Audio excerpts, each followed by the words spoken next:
Ceerno Bocar Salif Tall mo Bandiagara ko deftere wiyete noon tawi windi ɗum ko mawɗo men Bacca Ba gorko mo Jama Alwali. Tongol deftere nde Ceerno Bocar Salif Tall mo Bandiagara ko deftere mago fentango fawango e dartol gongol koye dow deftere mawɗo Amadou Hampate Ba wiyetende Farayse vie et enseignement de Ceerno Bocar le sage de Bandiagara édition du SAE 1980 cuumniɗen ngam windude ngoɗo mago.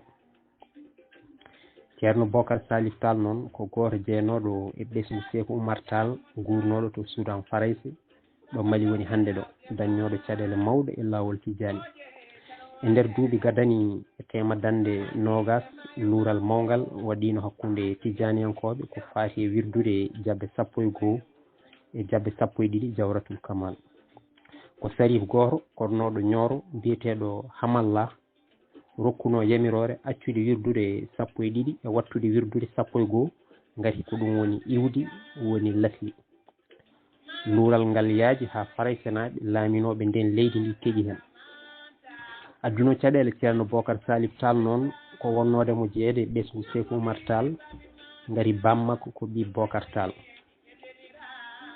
oɗo ko goto mawniraɓe Sékou Oumar Tall caɗele makko ko ɗaccudemo ko wirdanno hon 12 e tawtoyde Sarif Hamallah e birdugol mum 11 koreji makko talɓe ɗaɓɓirimo artude e 12 o sali e ballal Faraysenaɓe ɓe kaɓimo hari musde ɓe ceerani e habde makko so wona nde o yalti aduna ñande 19 lewru février hitande 1994 tawi o heddima kanko tan goto e galle makko.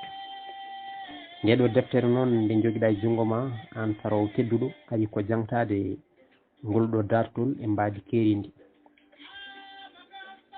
so tawi won e yimɓeɓe ina ngoodi e hewɓe mabɓe ko fentaɓe kono kam kamɓe foof haalullaji mabɓe ɗi ko fentaɗi fandare men hen noon ko jangtade dartol e mbadi coñce beele ɗum ina ɓeyda gandal e andude diine men e yannude pinal to banggue coñce ɗum noon ko min musidɗo moon Hamidou Ndiaye yiiɗi etade tarande on nden ɗon deftere jaam hiire moon bandiraɓe.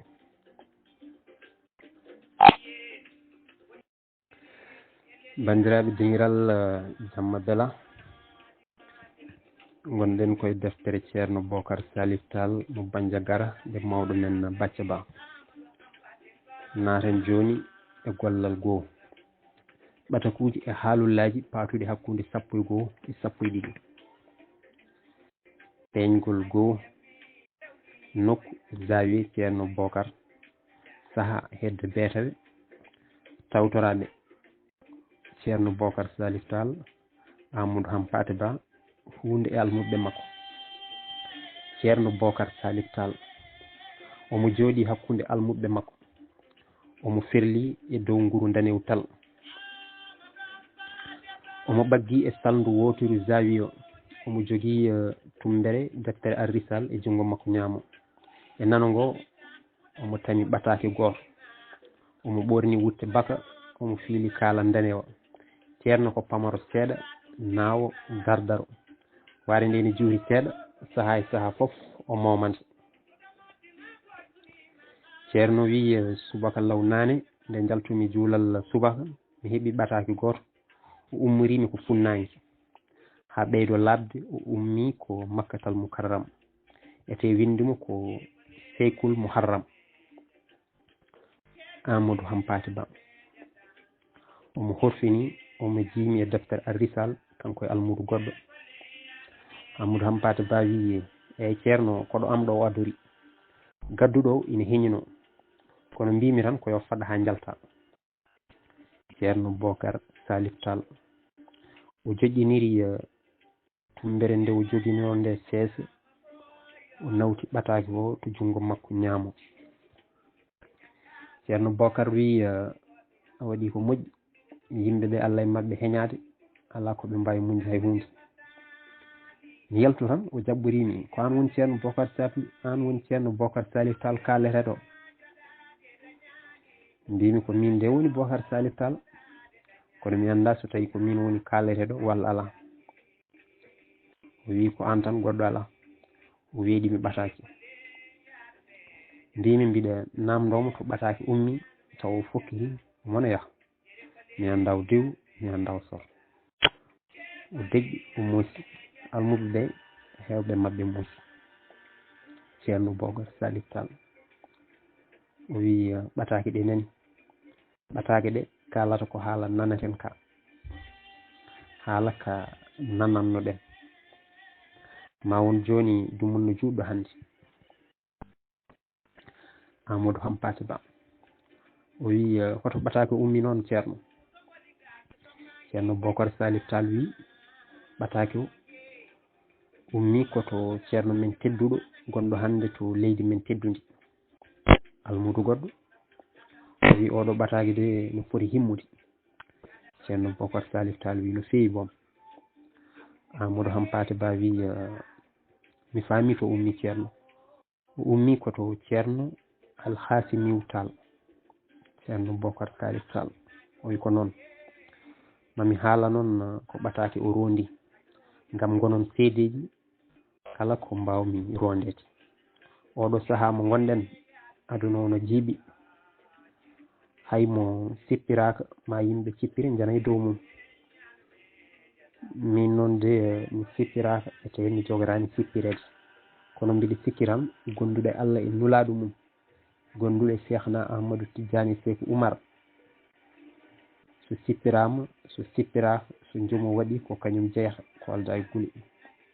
so kela ceerno Alpha tini ko tinni ko, kono fadde yamirore ina moƴƴi ala ko bonnata. o deƴƴi elle miijotoɗo, caggal ɗum seeɗa o jokki. o wi haalullaji kewɗi puɗɗima hewde lawol ngol, so wawi yettade en noon taw, kono koye lawol woni. ala noon ko wodani jiyaɗo so wona muñal, ko Allah tan renata, ko kanko woni fof waɗata fof, hoddirta fof. hunde fof koko winda gila e azal. nden noon dilleteɗe ɗe dillinani en, ete ɗe jogorani dillinde en so Allahu o jaɓi.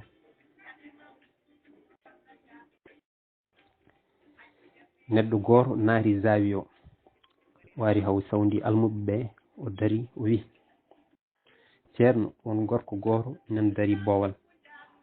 o wi o addi ko ɓatake faade ma.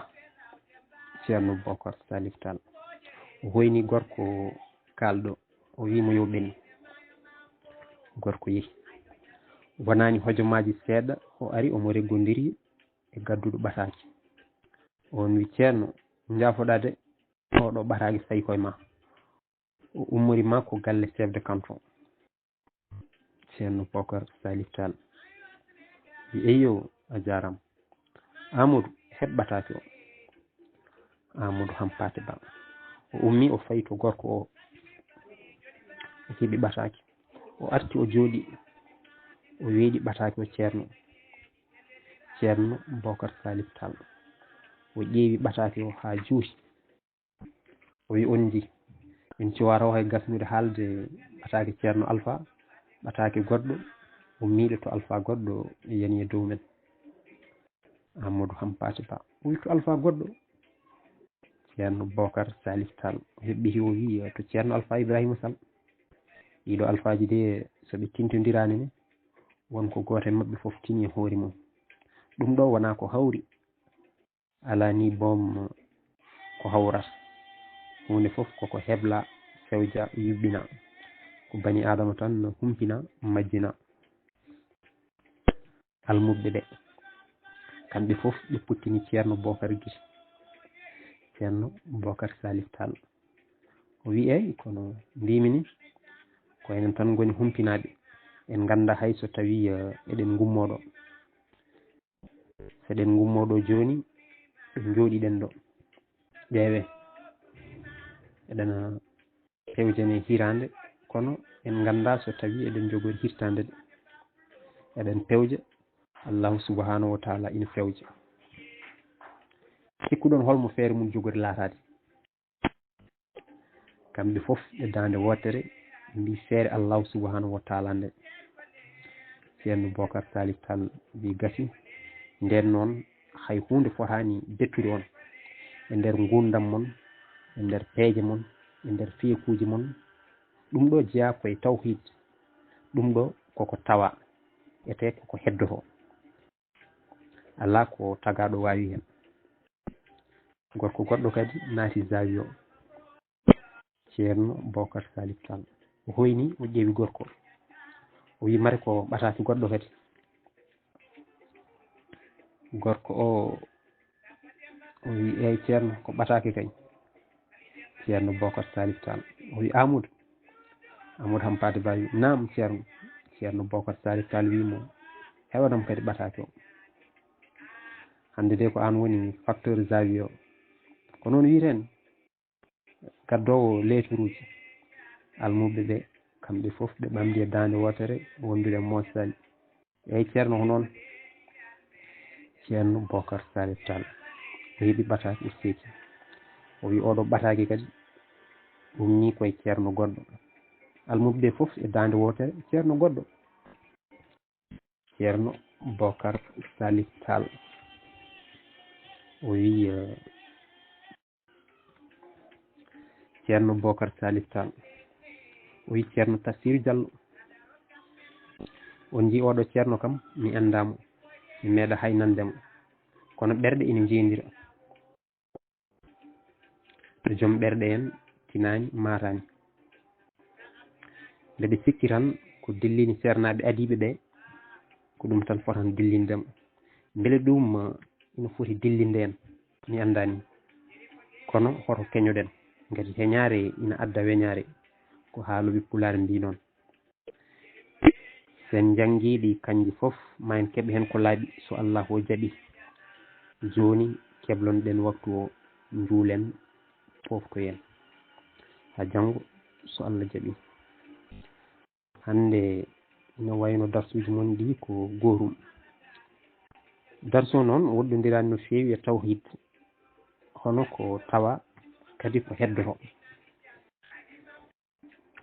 o ummi o narani heblade e julde tisbar almuɓe ɓene ndewi hen reedoji ɗi telli ɗum noon bandiraɓe tedduɓe musidɓe sehilaɓe ko ɗo karten hannden wonde so Allah jaaɓi Allah jarama on jarama